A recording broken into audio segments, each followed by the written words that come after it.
আমি রাইমা। দেখো, আমার সবচেয়ে প্রিয় মাছ আমি বানাবো আজ। এই রেসিপিটাই তোমাদের সাথে আমি শেয়ার করব, যেটা ট্যাংরা মাছের ঝাল। এর মধ্যে আমি অ্যাড করছি লবণ হলুদ, অল্প সামান্য লবণ,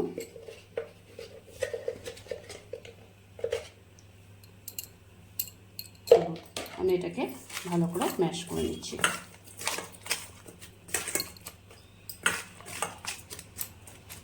দেখো, তো আমি ফ্রাই প্যান বসিয়ে দিয়েছি, এর মধ্যে আমি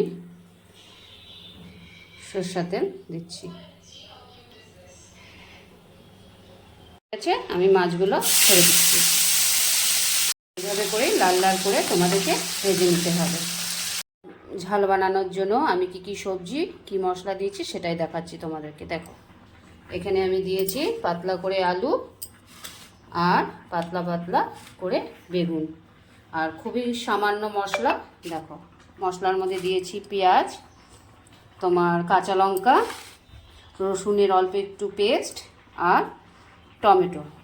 আর এখানে আমি দিব হলুদ, লবণ, আর কালারের জন্য আমি দেবো কাশ্মীরি লঙ্কার গুঁড়ো, আর লাস্টে দিব আমি ধনেপাতা। আমি লাল করে ভেজে উঠিয়ে নিয়েছি। আমার ফ্রাই প্যানে তেল গরম হয়েছে। আমি এর মধ্যে একটু কালো জিরা সম্বার দিলাম, তারপরে দিয়ে দিচ্ছি পেঁয়াজ।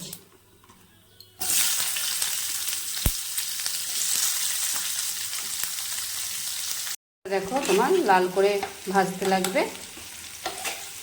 তার সাথে আমি দিয়ে দিচ্ছি টমেটো আর পেঁয়াজকে খুব একসাথে সুন্দর করে ভালোভাবে ভাজতে লাগবে। দেখো বন্ধুরা, টমেটো আর পেঁয়াজ একসাথে ভালো করে ভাজা হয়ে গেছে। এখন আমি এর সাথে অ্যাড করছি রসুন পেস্ট আর কাঁচা লঙ্কা।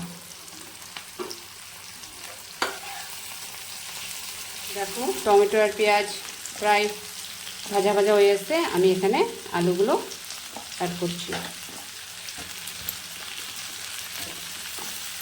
আলু সাথে বেগুনটা।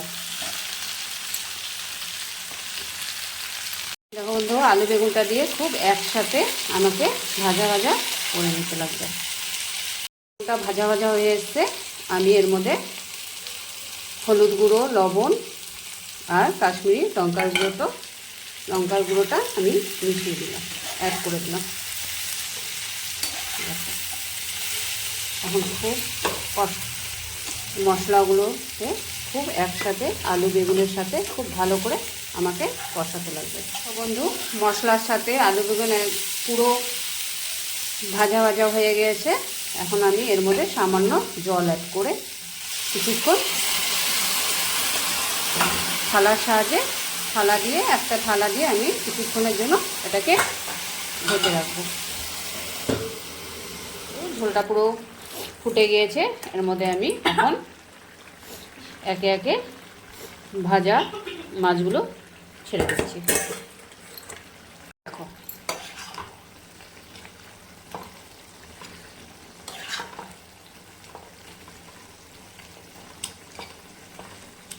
আমি 10 মিনিট রেখে দেবো এটাকে অল্প আঁচে। হয়ে এসছে। আমি এর মধ্যে এখন অ্যাড করছি ধনেপাতা। বন্ধুরা, আমার ট্যাংরা মাছের ঝাল রেডি। আমার মতো তোমরা কে কে ট্যাংরা মাছের ঝাল খেতে পছন্দ করো অবশ্যই কমেন্ট করে জানিও। আবার নেক্সট কোনো রেসিপি নিয়ে তোমাদের সামনে আমি আসবো। ততক্ষণের জন্য টাটা।